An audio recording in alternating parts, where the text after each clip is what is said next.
Hi everyone and welcome to Draw My Life, which is a long overdue video on this channel. I don't post a lot about my personal life, so many of you probably have no idea how I grew up and what I did before starting YouTube. The longest job I ever had was working as a web designer, and that's why I've teamed up with Wix to bring you some videos on this topic. Wix is an online platform that lets you create your own websites for free, and they give you an incredibly professional range of tools so you have complete creative freedom. They have packages for any type of website that you might want, such as a blog, an online shop, a portfolio site, or a wedding homepage. You also get full technical support, custom domains and mailboxes, reliable hosting, and much more. So many years ago, when I was still working in the industry, creating a website was a very expensive process. You basically had to hire a web designer, which was me, and a web developer to create every single page of your website from scratch. This would cost thousands of dollars and take several months to complete. The crazy thing is, there's still people in 2018 who think that this is the only method to make a website. Technology has come so far, and platforms like Wix give you all the tools you need to achieve the exact same result for a fraction of the time and cost. So if you're thinking of making your own website, or you know someone who needs a website, then be sure to check out Wix, which I've linked down below. I'm actually going to be making a new website for Maqaroon and Cute Life Hacks using Wix, so I'll be updating that in a future video. And now let's get into the story of my life. I was born in China in a town called Jinan, which is slightly south of Beijing. I had a slightly tricky start to life because when I was being born, the umbilical cord got wrapped around my neck, so for several weeks afterwards, the doctors weren't sure whether I had brain damage due to lack of oxygen. But thankfully and obviously that wasn't the case, and I'm very grateful that I lived to experience such awesome things such as making slime for you guys on YouTube. Both of my parents worked in Beijing at the time, so they took me back shortly after I was born. My dad was an English teacher at university, and when I was 2 years old, he got a job offer from the United Nations to work as a conference interpreter. So he started off working at the UN in Geneva, Switzerland, and then transferred to Vienna, Austria soon after. China had a lot of travel regulations back then, so my mom and I were only able to join him 2 years later. I still have a clear memory of my first flight. We had a layover in Singapore for a few days, and I thought it was the most amazing place in the world. Compared to Beijing, there were so many more shops, restaurants, attractions, and just overall awesome things to do. We also flew with Singapore Airlines, and they gave me a ton of toys to play with on the plane. So now I'm 4 years old and just arrived in Vienna. Because my dad worked for the UN, I went to an English-speaking school in a German-speaking country, and that's why I have this unusual accent which many people have asked about in the comments. When I first started kindergarten, I didn't know any English, so I started speaking Chinese to everyone, and I couldn't understand why they couldn't understand me. However, children learn languages really easily, so by the time I was in first grade, I had no problems reading or writing. I don't have any siblings, which of course is quite common in China.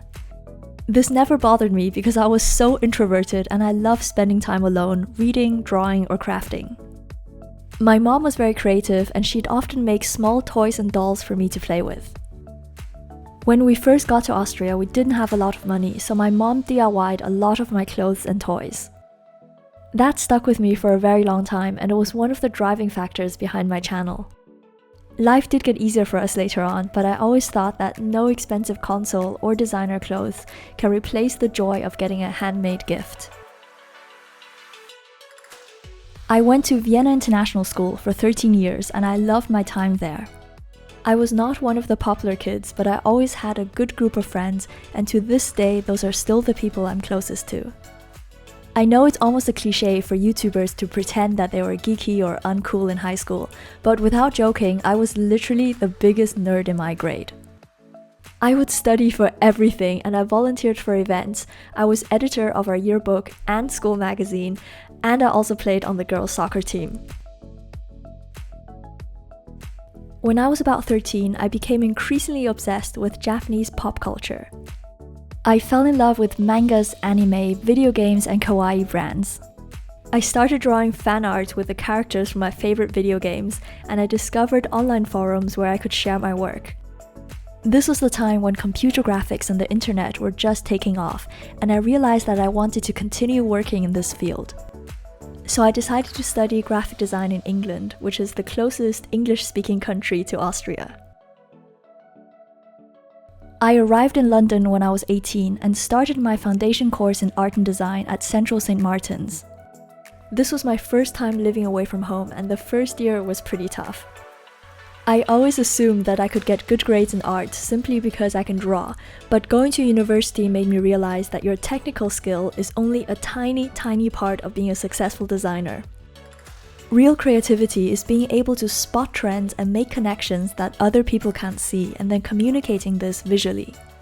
Having had all that training at university actually helped me a lot with YouTube, because that's the reason I never run out of new ideas for my videos. After my foundation course, I started a bachelor's degree in graphic design at Chelsea College of Art. Things were a lot better by now since I got used to living on my own, and I also made a bunch of new friends in London. During this time, I was very active in the manga scene, and I attended loads of conventions and expos to sell my own comics. I'm actually curious to know if anyone watching this video actually has one of my old comics. If you do, then please leave a comment, because that is such a throwback memory for me. I graduated in June 2007 and decided to move back to Austria for the simple reason that London was just too expensive. However, I really loved the city, and there were so many things I was going to miss about it, such as Pret's BLT sandwich, peri peri chips for Nando's, and most of all, Japan Center at Piccadilly Circus. I used to eat there every weekend and buy Japanese fashion magazines for inspiration. I even got my first needle felting kit there, so without Japan Center, my entire YouTube channel wouldn't exist. After university, I started working as a designer, doing all kinds of projects from magazine illustrations to designing toys and dolls. I also spent a few years as a web designer and creating artwork for online games. At this point, many of you might be thinking, wow, this is a pretty uneventful drama life, since you obviously went from design into YouTube and everyone knows the rest. However, there was actually a turning point coming up in my life, which changed a lot of things for me. Starting from my second year of university, I began getting headaches.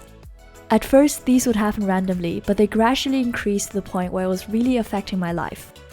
I was constantly taking painkillers, and I was always anxious about making plans because I didn't know whether a headache would end up ruining the day. I tried everything to get rid of them, including physiotherapy, cranial sacral therapy, biofeedback, which is a very weird method where they attach electrodes to your skin and you have to control something on screen by changing your body temperature. I also tried cutting out foods like chocolate or gluten, and I took all kinds of herbal supplements. But none of these methods had a significant effect, and all the doctors I went to just told me it was stress. So I convinced myself that it must be stress, because I did have a busy life and I worked in a job that was pretty tiring for your neck and shoulders. This actually went on for 6 whole years, and I somehow just got used to living with the headaches. However, things took another turn in 2011 when I realized that my hair was falling out. I still remember that it was January 2nd because I was actually at the gym as part of my New Year's resolution to get fitter and healthier. While drying my hair, I noticed that there were actually big chunks missing, and I somehow managed to overlook that in the past few months. So now I was really freaked out, and I went back to the doctors looking for answers. After a bunch of blood tests, it turned out that I had tons of antibodies which were positive for lupus. Lupus is a complex autoimmune disease, and it affects every person differently.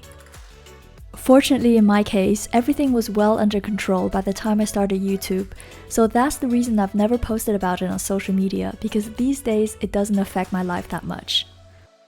However, I wanted to share this story because I know that statistically, many of you might be going through similar things. When I was first diagnosed, it just felt unfair to be dealing with something when you're still so young, and all of your friends are still out traveling, having fun, and doing whatever things healthy people do. So if you ever find yourself in a similar situation, then please remember that you're not alone, even though it might feel like it. You'll end up adapting and surviving, and the experience will make you appreciate life in a whole new way. So after getting diagnosed, I started taking medication and my physical symptoms improved fairly quickly. However, the mental recovery took longer because I had to deal with a lot of changes to my appearance. My hair was growing back unevenly, and my health anxiety caused me to lose a lot of weight to the point where I looked really unhealthy. This took a big chunk out of my self-esteem since we live in a society that places so much emphasis on appearance. During this time, I had to find other ways to keep myself happy, such as drawing, crafting, or working on business ideas. I spent a lot of time at home and obviously ended up on Instagram, YouTube, and Facebook. Like many girls my age, I followed a ton of beauty gurus and fashion bloggers. However, after experiencing illness and recovery, something changed inside me and I started to get angry at social media. I hated the fact that so many influencers send out the message that beauty and wealth are the two most important things in life, when they know fully well that the majority of their followers will never be as blessed or well off as they are. This got me thinking, why can't there be a mainstream female influencer whose content does not revolve around photos of her face and body?